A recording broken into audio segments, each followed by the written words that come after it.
кој треба да се извини?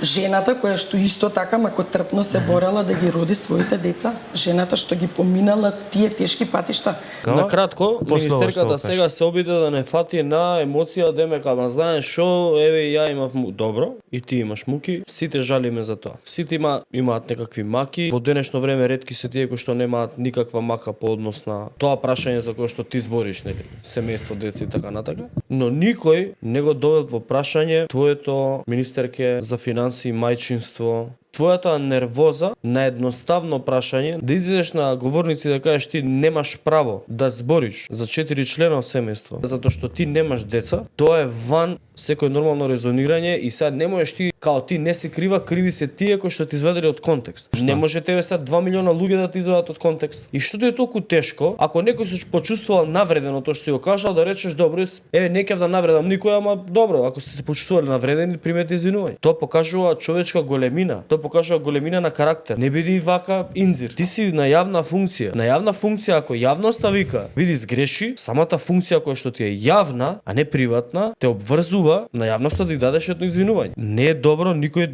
така да се збори на јавна сцена да се препукувате на тој начин. Многу луѓе се од тоа повредени. И не може сега, ама види и ја.